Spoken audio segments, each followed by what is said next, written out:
What's up, everybody? It's Luke James, not the singer.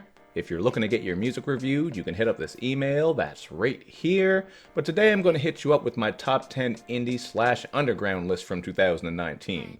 Now, some of these projects actually did come out a year or two ago, so they're not all from 2019, but you guys know I get people to send their music in on a regular basis, and out of all the emails and music that I heard, these were the 10 best projects that I got. So if you didn't make the list, don't take that as a slight on you, because not everything can make the top 10, but I do have some honorable mentions on the end, so you might be thrown in there.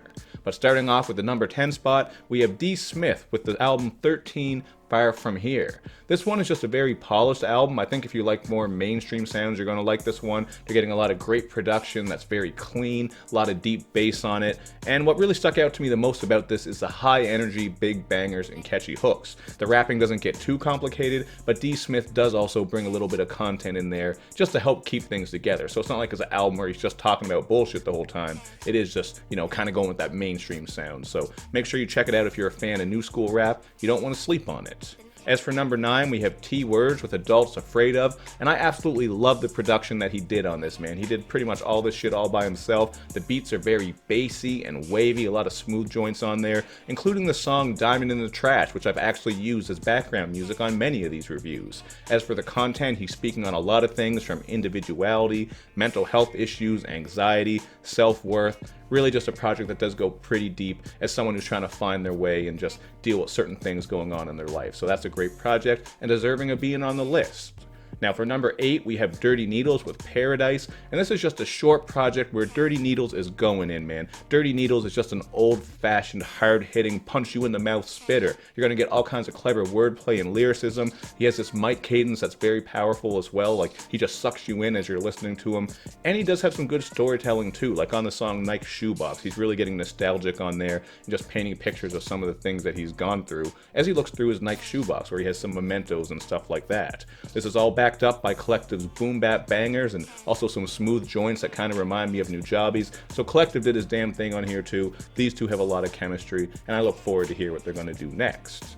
Now moving on, we have, as I go down my list here, we have number 7, which is Dan Lee with Dojo. Now if you got excited just by seeing Mugen from Samurai Champloo on the cover, I already can tell you that you're going to love this one, man. He is just nerding or maybe blurting all the way out on here, and a perfect example of that is the song Trip to Japan, where he's speaking on his love for manga, Sailor Moon, video games, and all those sorts of things. He also, just like T-Words was doing on his album, is examining himself and some of the things that he's gone through, trying to find his way and stay focused. A little bit of inspirational stuff on there, and I think the production is pretty dope too. You are going to get some new school bangers, but also some smooth sample-based stuff. There was one song on here that actually sampled the Samurai Champloo outro music, so that was pretty cool. Definitely check this out if you are a Blurred, because you're going to like some of the samples and also the stuff that he's rapping about.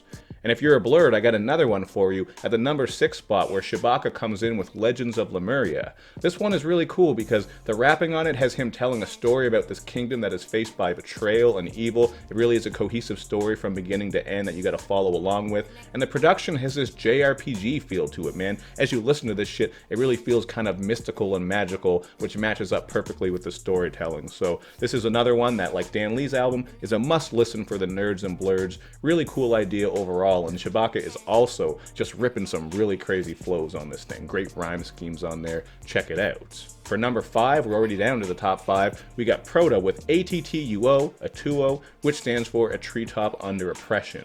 This was a really cool one because on here he's exploring the struggle of maintaining your mental health while you're battling all kinds of other issues, whether it's the struggles that come along with being a black man in America, maybe some poverty in there, life pressures, substance abuse, all these things, and he explores it through lyricism that is very introspective, as well as just telling some stories. He tells a lot of stories on here as well to back up what he's saying and paint these pictures. You're going to get great flows and sing-songy moments, a lot of production that actually matches up with the kind of moody and sometimes gloomy feel of the content, so this is another great project and a good way to start off the top 5.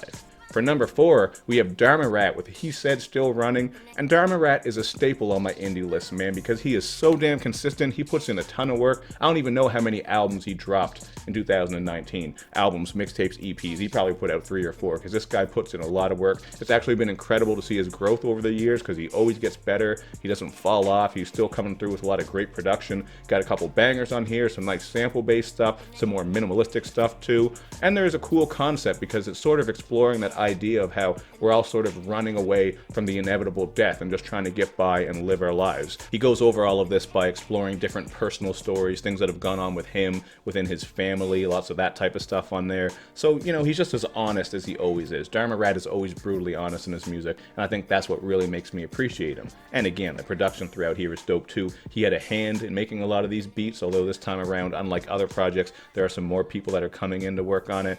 So yeah, man, that's a pretty dope album as well.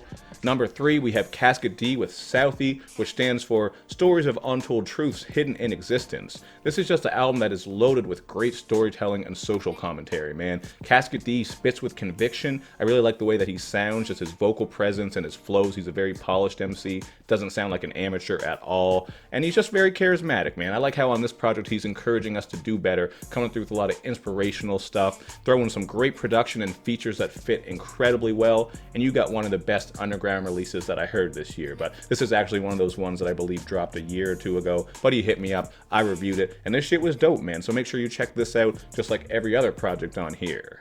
Now, as for the number 2 spot, we have Granddad Wooly and Chicano with Kano Dada Experiment 7. And I had reviewed plenty of Granddad stuff in the past, and I was never really impressed, to be honest with you, man. I'm just saying that straight up because I'm sure some people will feel like, since I know him, maybe I'm being generous. But man, believe me, we had a lot of conversations, and there's a lot of older stuff of his that I didn't think was that great, maybe average at best. But this shit right here, man, he absolutely deserves the 2nd spot because he and Chicano absolutely stepped their shit up 1000%. The beats on this are incredibly dope. You're really getting that sci-fi, sometimes horrific, moody, funky. You get so much variety on here, man. Chicano's beats are crazy and they match up with the feel of the concept because this is sort of a monster story, man. The way that they're telling this story is very interesting. It actually loops around from beginning to end if you play it back to back, which you might do because this shit is really dope.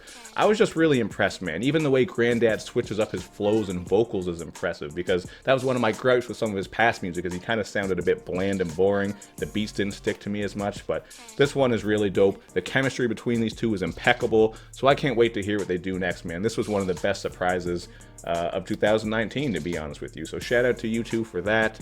And the number 1 spot is Pete's Sake with Gold and Rue. Pete's Sake is another artist who I've reviewed in the past, and he's always made some dope shit, but this I think is by far his best work. It's just a very short, cohesive project. Everything flows together perfectly. I love the jazzy instrumentals throughout. None of them really feel out of place. And through nostalgia, historical references, and clever wordplay, Pete's Sake is exploring a wide variety of issues, from being black in America, coming up in a place where you don't really have a lot of opportunities, and you see your friends falling victim to the streets while maybe some of them get out, maybe some of them become rappers and ball players, all these sorts of things. He's also going to spit about trying to stay on the right path, the evil of money, the rules of balance in life, and more. This is just a very high quality, cohesive, laid back hip hop project, and I think it deserves to be the number 1 spot. But honestly, man, these ones in the top 3, I feel like I could switch them around forever because they're all really dope. As I said, the whole list is just a collection of dope albums, so some of these albums I could listen like a week from now and be like, you know what, this one, maybe I could move it up a spot, and the next week I might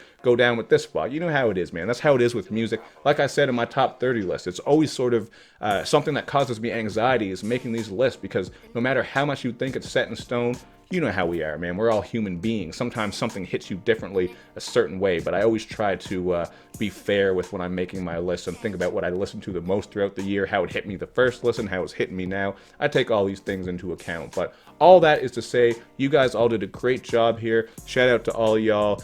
And for a couple quick honorable mentions, I'm going to run down. Get your pens and paper, or I guess you're at your computer, your phone. You can just write these down and check them out. You got Cisco Kid with Trapmatic. That was a dope project. KPW, GOD, and The Virgin. Very creative, abstract, and experimental project. Check that out if you haven't. Gil Thompson with Palm Readings. Zia Don with Jeanne d'Arc. Wombo Combo Sees the World Conquest. That was pretty wild. Jesse Davis with Chilly Days, a really kind of laid back and chill EP. These are some great projects to check out as well. So there it is, man. That's my list. Some indie and underground shit for you to check. I know the words are kind of interchangeable, but it is what it is, man. These are just some, some projects from artists who are on the come up that I think you should give a chance. So there it is. Let me know what you think of this list, and if you check out these artists, let me know what you think. Make sure you let them know what you think. If you really like their music, make sure you support their work. Maybe buy some hats, some shirts, buy some vinyls, some CDs, whatever. I know a lot of these guys got some packages out there that you can do to help them out. Share their links, because that's the way these guys get ahead, man. You got to help these people who are really trying to